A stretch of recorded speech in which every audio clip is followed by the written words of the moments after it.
ದಯವಿಟ್ಟು ಪ್ರಾಸ್ತಾವಿಕ ಶ್ರೀ ಶಿವಪ್ಪ ಮತ್ತು ಸೋಮನಾಥ್ ಅವರ ಈ ಸ್ಥಳದ ಎಲ್ಲ ಭಕ್ತಾದಿಗಳಿಗೆ ನನ್ನ ನಮನ. ವೇದಿಕೆಯಲ್ಲಿ ಆಸೀನರಾಗಿರುವಂತಹ ಎಲ್ಲ ನಿರಕ್ತರಿಗೂ ಹಾಗೂ ಗಣ್ಯ ರಾಜಕಾರಣಿಗಳಿಗೂ ನನ್ನ ಈ ಸಂಸ್ಥಾನದ ಪರವಾಗಿ ಎಲ್ಲ ಪದಾಧಿಕಾರಿಗಳ ಪರವಾಗಿ ನನ್ನ ಹೃತ್ಪೂರ್ವಕ ವಂದನೆಗಳು. ನನಗೆ ಪ್ರಾಸ್ತಾವಿಕವಾಗಿ ಮಾತಾಡಲಿಕ್ಕೆ ಕರೆದಿದ್ದಾರೆ. ಬಹಳ ಸುದೀರ್ಘವಾದ ಇತಿಹಾಸ, ಕನಿಷ್ಠ 51 ವರ್ಷಗಳ ಇತಿಹಾಸ ಈ ಸಂಸ್ಥಾನಕ್ಕೆ. ಗುರುಗಳ ಪುಣ್ಯ ಜನ್ಮವಾದ ನಂತರ ಅವರ ಜೀವನ ಶೈಲಿ ಮುಗಿದ ಮೇಲೆ ಅವರು ಇಹಲೋಕ ತ್ಯಾಗದ ಮೇಲೆ ಈ ಸಂಸ್ಥಾನ ಬೆಳೆಯಲು 51 ವರ್ಷಗಳ ಸುದೀರ್ಘ ಇತಿಹಾಸ ಈ ಒಂದು ಅರ್ಧ ಗಂಟೆಯಲ್ಲಿ ಮಾತಾಡೋದು ಬಹಳ ಕಷ್ಟದ ಕೆಲಸ. ನನಗೆ 1973ನೇ ಇಸ್ವಿಯಲ್ಲಿ ನಾನು ಸಣ್ಣ ಸ್ಕೂಲಿನ ವಿದ್ಯಾರ್ಥಿಯಾಗಿದ್ದಾಗ ನಮ್ಮ ತಂದೆಯವರು ಹೇಳಿದ್ರು, ಇಲ್ಲೊಂದು ಗುಡಿ ಅದ ಬಾ ಅಂತ ಹೋಗ್ಬೇಕು ಅಂತ.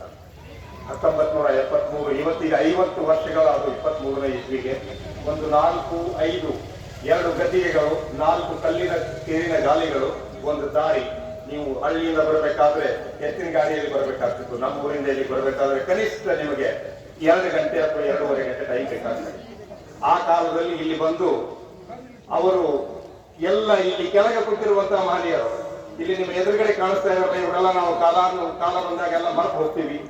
ಭದ್ರ ಬುನಾದಿ ಹಾಕಿರುವಂತಹ ಈ ಮುಖ್ಯಸ್ಥರು, ಆಮೇಲೆ ಈ 5 ಗ್ರಾಮಗಳ ಮುಖಂಡರು, 5 ಗ್ರಾಮಗಳ ಮುಖಂಡರು, ಈ ಮುಖ್ಯಸ್ಥರು, ಈ ಪುಣ್ಯ ಸ್ಥಳದ ಗುರುಗಳು, ಇವರೆಲ್ಲರಿಗೂ ಸೇರಿ ಇರುವಂತ 4 ವ್ಯಕ್ತಿಗಳಿಗೆ ಮುಂದೆ ಹೇಗೆ ಮಾಡಬೇಕು ಅನ್ನೋದೊಂದು ದಾರಿ ತೋರಿಸಿ ಈ ಒಂದು ಪುಣ್ಯಕ್ಷೇತ್ರದ ಶುರು ಆಯಿತು ಅಂತ ನಾನು ಹೇಳಿಕ್ಕೆ ಇಷ್ಟಪಡ್ತೇನೆ.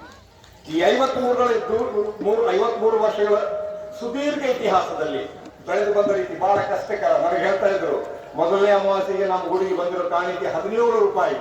ಅವಾಗಿನ ಕಾಲಕ್ಕೆ 17 ರೂಪಾಯಿ. ಈಗ ಭಕ್ತಾದಿಗಳು ಕೊಡುವಂತ ಕಾಣಿಕೆ ಈ ಗುಡಿಗೆ ಕನಿಷ್ಠ 1 ಲಕ್ಷ 2 ಲಕ್ಷದಷ್ಟು ಹಣ ಬಂತು ಅಂತ ನನಗೆ ಅನಿಸ್ತಾ ಇದೆ. ಇದೆಲ್ಲ ಬೆಳೆದು ಬಂದ ರೀತಿ ಒಂದು ಸಣ್ಣ, ಈಗ ನೀವು ಕುಂತಿರುವಂತಹ ಈ ವಿಶಾಲವಾದ ಪ್ರಾಂಗಣ, ಇಲ್ಲೊಂದು ಕಾಲೇಜು, ಇಲ್ಲೊಂದು ಹೈಸ್ಕೂಲು, ಈ ಊರಿನ ದಾನಿಗಳು ಕೊಟ್ಟಿರುವಂತಹ ಭೂಮಿಯಲ್ಲಿ ಒಂದು ಸರ್ಕಾರಿ ಸಂಸ್ಥೆ ಆರಂಭವಾಗಿ ಈ ಗುಡಿಯ ಕೆಳಗೆ ಗುಡಿಯ ವಿದ್ಯಾರ್ಥಿಗಳಿಗೆ, ಗುಡಿಯ ಮಕ್ಕಳಿಗೆ ಬೆಳೆಯುವಂತ ಒಂದು ಆಗಿರೋದಕ್ಕೆ ಕಾರಣ ಈ ಎಲ್ಲ ಮಹನೀಯರು ಎದುರಾಗಿತ್ತು. ಇವರಿಗೆ ನಾವೆಲ್ಲರೂ ಸೇರಿ ಇನ್ನೊಂದ್ಸಲ ಕೈ ಮುಗಿಬೇಕು. ಈ ಬುನಾದಿಯ ಮೇಲೆ ಇವತ್ತಿನ ದಿವಸ ಆವಾಗಿನ ಒಬ್ಬರು ಗೌಡರು ಬಂದು ಶುರು ಮಾಡಿದ್ರು. ಇವರೆಲ್ಲರ ಜೊತೆ ಸೇರಿ ಇವಾಗ ಒಬ್ಬರು ಗೌಡರು ಬಂದು ಮೇಲೆ ಕಲಸ ಇಟ್ಟು ಹೋಗುವಂತದ್ದು ಒಂದು ಸಂಪೂರ್ಣ ಕಾರ್ಯಕ್ರಮ ಆಗಿದೆ ಅಂತ ನಾನು ಹೇಳಕ್ಕೆ ಇಷ್ಟಪಡ್ತೇನೆ. ಈಗ ಪ್ರತಿ ಅಮಾವಾಸ್ಯೆಗೆ ಕನಿಷ್ಠ 2,000-3,000 ಭಕ್ತಾದಿಗಳು ಬರ್ತಾರ. ಬಹಳ ಜನರಲ್ಲಿ ಭಕ್ತಿ ತುಂಬಿದೆ. ಇವತ್ತಿನ ಕಾಲದಲ್ಲಿ ಈಗ ಭಾಗ್ಯಲಕ್ಷ್ಮಿ ಸೀರಿಯಲ್ ನೋಡುವಾಗ ಅಥವಾ ರಾಮಾಚಾರಿ ಸೀರಿಯಲ್ ನೋಡುವಾಗ ಸಾಯಂಕಾಲ ನಿನ್ನೆ ಒಂದು ತಿಂಗಳಲ್ಲಿ ಪ್ರತಿ ದಿವಸ ಕನಿಷ್ಠ 600ರಿಂದ 1000 ಜನರು ಬಂದು ಪುರಾಣ ಕೇಳುವಂತ ಧಾರ್ಮಿಕ ಭಾವನೆ ಈ ಸುತ್ತಿನ ಹಳ್ಳಿಯಲ್ಲಿ ಇರೋದ ಆ ಧಾರ್ಮಿಕ ಭಾವನೆಗೆ ನಾನು ಕೈ ಮುಗಿತೀನಿ. ಇದೆಲ್ಲ ಹಿಂಗೆ ಮುಂದುವರೆದು ಈ ಸಂಸ್ಥಾನ ಪ್ರತಿ ಅಮಾವಾಸ್ಯೆಗೆ ಬಂದು ಸಜಿಕಾ ಊಟ ಮಾಡಿ ಊರಿಗೆ ಹೋಗುವಂತಹ ಒಂದು ಸ್ಥಳ ಆಗಬಾರ್ದು. ಈ ಧರ್ಮದ ಬಗ್ಗೆ ಅಥವಾ ನಮ್ಮ ಮುಂದಿನ ಭವಿಷ್ಯದ ಮಕ್ಕಳ ಬಗ್ಗೆ ಅಥವಾ ನಮ್ಮ ಮುಂದಿನ ಭವಿಷ್ಯದ ಬಗ್ಗೆ ಒಂದು ದಾರಿ ತೋರಿಸುವಂತ ಒಂದು ಸಂಸ್ಥೆ ಆಗಬೇಕು. ಆ ಸಂಸ್ಥೆಗಳಿಗೆ, ಎಲ್ಲ ಸಂಸ್ಥೆಗಳಿಗೆ ಸಂಬಂಧಿಸಿದ ವ್ಯಕ್ತಿಗಳು, ಆಸೀನರಾಗಿರುವಂತಹ ಎಲ್ಲ ಗಣ್ಯರು ಸಹಾಯ ಮಾಡಿ ಈ ಸಂಸ್ಥೆ ಇನ್ನು ಮುಂದೆ ಬೆಳಿಬೇಕು.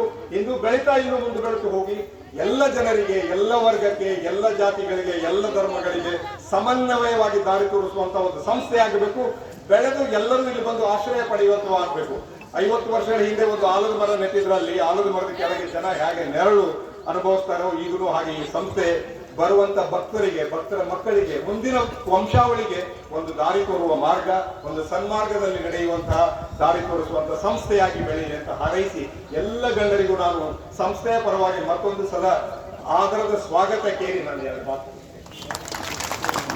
ಈ ಕಾರ್ಯಕ್ರಮದಲ್ಲಿ ಪ್ರಾಸ್ತಾವಿಕ ನುಡಿಗಳನ್ನಾಡಿದ ಶ್ರೀ ಮೇಜರ್ ರಾಜಶೇಖರ ಗೌಡ ಪಾಟೀಲ್ ಇವರಿಗೆ ಚಪ್ಪಾಳೆಯ ಮೂಲಕ ಅಭಿನಂದನೆಗಳನ್ನು ಸಲ್ಲಿಸ್ತಾ, ಇದೀಗ ವೇದಿಕೆ ಮೇಲೆ ಆಸೀನರಾದ ಮಾನ್ಯ ಶ್ರೀ ಎಂ ಬಿ ಪಾಟೀಲ್ ಸಾಹೇಬರಿಗೆ ಹಾಗೂ ಮಾನ್ಯ ಶ್ರೀ ರಾಜಗೌಡರು ಬಿ ಪಾಟೀಲ್ ಶಾಸಕರು ಇವರಿಗೆ ಮನವಿ ಪತ್ರವನ್ನ ಸಲ್ಲಿಸ್ತಾ ಇದ್ದಾರೆ. ಸೋಮನಾಥ ಶಿವಪ್ಪ ಮುತ್ತಾರವರ ದೇವಸ್ಥಾನ ಸುಕ್ಷೇತ್ರ ಜಯಮಡಿಗೆಯ ಕಮಿಟಿಯ ಅಧಿಕಾರಿಗಳು ಬಂದು ಮನವಿ ಪತ್ರವನ್ನ ಸಲ್ಲಿಸಬೇಕಾಗಿ ವಿನಂತಿಸಿಕೊಳ್ತಾ ಇದ್ದೇವೆ. ಮಾನ್ಯರೇ, ಶ್ರೀ ಕ್ಷೇತ್ರದ ಅಭಿವೃದ್ಧಿಗೆ ತಮ್ಮ ಘನ ಸರ್ಕಾರದಿಂದ ಸಹಾಯ ನೀಡಿ ಈ ಕೆಳಗಿನ ಬೇಡಿಕೆಗಳನ್ನು ಅವಶ್ಯವಾಗಿ ಈಡೇರಿಸಲು ಭಕ್ತರ ಪರವಾಗಿ ತಮ್ಮಲ್ಲಿ ಕಳಕಳಿಯ ವಿನಂತಿ.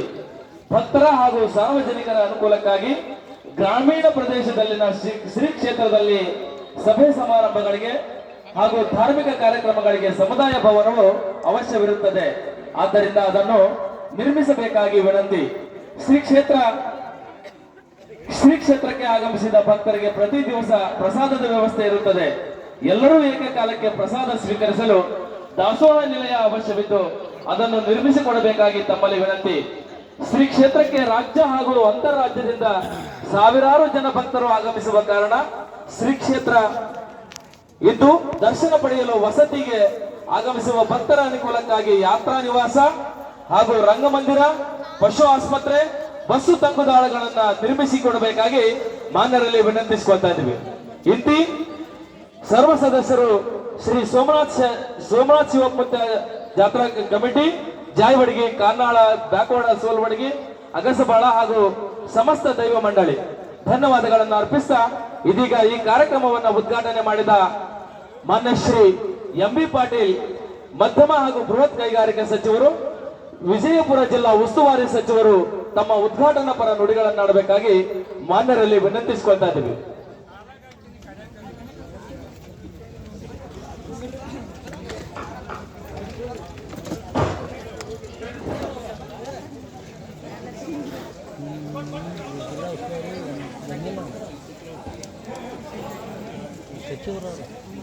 ಅದೇ ರೀತಿ ಅಖಂಡ ಕರ್ನಾಟಕ ರೈತ ಸಂಘ ರಾಜ್ಯ ಘಟಕ ಬೆಂಗಳೂರು